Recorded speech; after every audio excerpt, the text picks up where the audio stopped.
Guys, welcome back to our Sonu Sanju vlog. ને બધાને સવારના ગુડ મોર્નિંગ, ગુડ ઇવનિંગ. નહીં કટ છે ને મારી જવડો ત્યાં આ એક દિવસ છે ને મિત્રો સગાઈ થઈને. Guys, welcome back to our Sonu Sanju vlog. ને સવારના બધાના ગુડ મોર્નિંગ. ને અત્યારને વાગી ગયા છે 12, એટલે મેં બધાને ગુડ મોર્નિંગ કહી દીધું છે. ને બસ જો કામે ગયા હતા, લાઈટ વહી ગઈ એટલે હું નીચે આવી છું. અને હવે જઈશું રૂમમાં. ભાભી કીધું છે ટમેટો લઈ આવો. અને મારે પાછું જવું છે ઉપર, કેમ કે લાઈટ આવી ગઈ હીરા ખસવા માટે. હું હીરા ખસતી હતી પણ લાઈટ વહી ગઈ એટલે નીચે આવી ને જો ફ્રીજમાંથી ટમેટો લઈ લીધું છે ને હાલો ભાભીને આપી દઈ હવે. ને બસ જો હીરાનું કામ આવતું હતું ને મમ્મી પપ્પા આજે ગયા છે બહાર ને અમે લોકો છે બધા ઘરે. મમ્મી પપ્પા ગયા છે મહુવા. તો મહુવાથી કોણ પડશે કમેન્ટમાં જરૂરથી કહેજો. જય કૃષ્ણ. કૃષ્ણને આપણે ટમેટો આપી દઈશું. એ ભાભી રોટલા બનાવે છે, રોટલીને એવું બની ગયું છે. અને આ જો આસ્થાબેન છૂતા છે સગાડું તો એની મમ્મી ખીજાય આપણને, કેમ કે એની મમ્મીને કામ છે ઘણું બધું. તો હાલો હવે સાસુમાંથી હીરા ઘસવા માટે. અમને લાઈટ આવી ગઈ છે 12 વાગ્યા છે, અડધી કલાક માટે જવાનું. 12:30 પછી ખાવાની ઉતરી જઈ. અહીંયા છે તો છૂટો છે એની ફેવરેટ જગ્યા ઉપર. ઉપર લાઈટ આવી ગઈ છે, બંધી ચાલુ છે ઓલરેડી.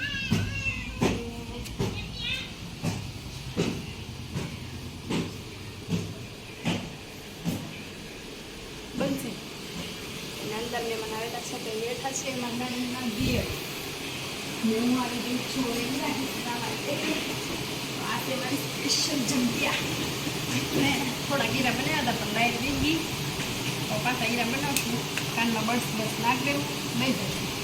તો કાંઈ નહીં, હવે 12:30 જમવાના ટાઈમે મળી થોડીક વાર છે. ત્યાં સુધી બ્લોગમાં કન્ટિન્યુ બન્યા રહે છે. તો હેલો મિત્રો, કેમ છો બધા? મજામાં? હું ફરીથી તમારું સ્વાગત કરું છું, કારણ કે સોનો આગળ શોર્ટ 1-2 ઉતાર્યા છે ને ફરી વાર હું તમારું સ્વાગત કરું છું. ને અત્યારે જો 4Pમાં થોડા ગીરા આવ્યા હતા કામે બેઠા છીએ, એટલા માટે અત્યારે જમવા માટે નીચે આવ્યા છે મિત્રો. તો જમવાની જો ફૂલ તૈયારી છે ને ટીવીમાં આવે છે સિરિયલ, એટલા માટે મમ્મીની બધે સિરિયલ પતે 7:30ની પછી બધે જમવા બેસે છે. તો જમશું તારે શોર્ટ લઈશું. ને ખાસ કરીને હું ઘણા વ્લોગમાં કહેતો આવું છું કે તમારા કાંઈ પણ સવાલ હોય તો અમને કોમેન્ટમાં ખાસ કરીને બતાવજો, તો અમે એક વ્લોગ ઉતારી રાખીએ તમારા સવાલોનો જવાબનો. તો જે કોઈ ભાઈઓ બહેનોના કે મોટા વડીલોને કોઈ પણ સવાલ હોય એ અમને કોમેન્ટમાં બતાવજો, તો અમે તમારા જરૂર જવાબ આપશું. તો અમારે એ બ્લોગ બનાવવાનો છે, તો કન્ટિન્યુ મને કોમેન્ટમાં લખજો, તો અમને ખબર પડે કોના ક્યાંથી સવાલ છે એટલે કયા ગામથી એ પણ ખાસ લખજો. તો અત્યારે તો બસ જો ફ્રેશ થઈને રૂમની અંદર આવ્યા હતા અને અત્યારે જો વ્લોગ શૂટ કરવા લાગી ગયો છું કંઈક આ રીતનો.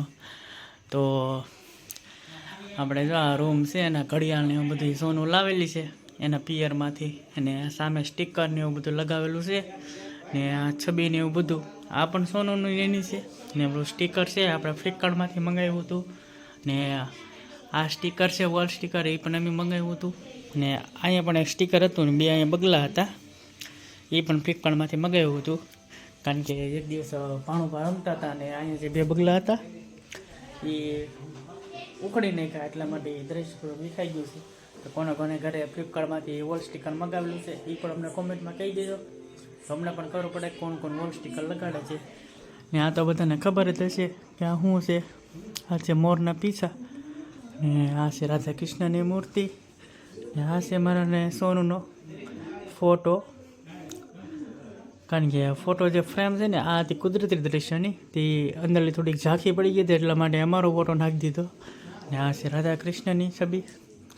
ને આ જો બધા કંઈક આ રીતના તોરણ ને એવું બધું સોનું લગાવેલું છે, રૂમનું કંઈક ડેકોરેશન આ રીતનું કરેલું છે. ને આ ટેડી મેં આપ્યું તો સોનુને સગાઈ પહેલાં એને કીધું હતું કે મને ટેડીને એવું બધું બહુ ગમે છે, એટલા માટે ટેડી આપ્યો હતો. તો નીચે ઉતારી થોડોક જોઈ કઈ રીતનું શું છે, તો કન્ટિન્યુ બન્યા રહેજો બ્લોગમાં. તો ફાઇનલી મિત્રો સોનું નીચે ઉતારે છે એ કે જોઈ લઈ, કારણ કે ઉંદેડાનો એવો બધો પ્રભાવ હમણાં થઈ ગયું છે વધારે. તો સંજય આપેલી મને મારી લાઈફની બેસ્ટમાં બેસ્ટ ગિફ્ટ. મને ટેડી બહુ ગમે, તો જે કોઈને મને ટેડી ગિફ્ટમાં આપવું એ આપી દેજો બિંદાસથી. કેમ કે આઈ લાઈક ટેડી. અને કોને કોને આ મારો ટેડી ગમે છે એ બી કોમેન્ટ કરજો. અહીંયાથી આનું ડોક થોડું કપાઈ ગયું છે, કેમ કે બધા નાના નાના છોકરા રમતા હોય કે તો આમાં હું કીધા કરે એટલે સિલાઈ વહી ગઈ. બાકી કંઈ પ્રોબ્લેમ છે નહીં. છે ને મારી જવડો તેમ. આ એક દિવસ છે ને મિત્રો સગાઈ થઈને અમારે, ત્યારે મેં ફોનમાં વાતચીત કરતા હતા ને ત્યારે સોનુએ કીધું કે મને ટેડી લેવો હશે. તો મેં કીધું કે અત્યારે નહીં, પછી ત્યારે રહેતા હતા સુરત, પછી ગામડે શિફ્ટ થયા સુરતથી.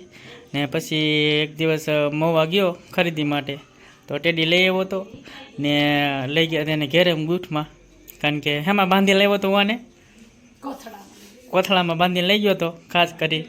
ને આ ટેડી છે ને, આ ટેડી જેદી મેં લેવા ગયા ને મેં 3 લોકો હતા. એક મારા કાકાનો છોકરો, એક મારી બેન ને એક હું પોતે આગળ.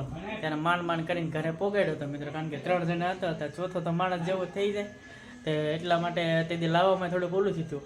પછી મેરેજ થયા એટલે સોનું પાસે એને ઘરેથી પાછી રિટર્ન લેતા આવ્યા, કારણ કે મને ખબર જ હતી કે અહીંયા જ આવશે ટેડી, એટલા માટે મેં પાછો લઈ દીધો. રૂમનું થોડું ડેકોરેશન વધે, પ્લાનિંગથી થોડુંક લઈ લીધો ને થોડુંક એને ટેડી એવા બધા નાના મોટા રમકડા હોય છે હાલમાં, તોય પણ હજી એટલો જ તેને રમવાનો ને એવો બધો શોખ છે, તો એટલા માટે તો ટેડી લઈ દીધો હતો. તો યાર કોણ કોણ ટેડી લેવડશે કોમેન્ટમાં જરૂરથી કહેજો. અને મને પણ ટેડી બહુ જ ગમે છે, કોમેન્ટમાં કહેજો યાર કોણ કોણ ટેડી લેવડશે.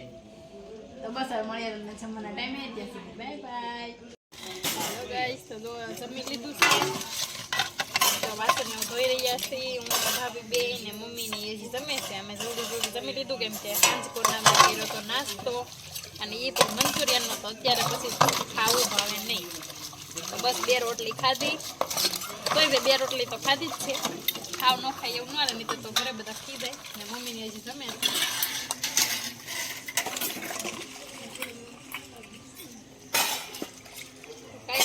તમને થોડીક વાર પછી વાસણ ત્યાં સુધી બ્લોગમાં કન્ટિન્યુ બન્યા રહેજો. હાલો ગાઈસ, સવાર થઈ ગઈ છે અને બ્લોગ એટલા માટે શૂટ કરું છું કેમ કે કાલ રાતે એન્ડિંગ આપ્યું નહોતું કાલના વિડીયોમાં, તો અત્યારે આપું છું. તો અમારો વિડીયો કેવો લાગ્યો લાઈક કરજો, સામે કમેન્ટ કરજો, સબસ્ક્રાઈબ કરજો અને કમેન્ટ કરવાનું ભૂલતા નહીં કમેન્ટ બોક્સમાં.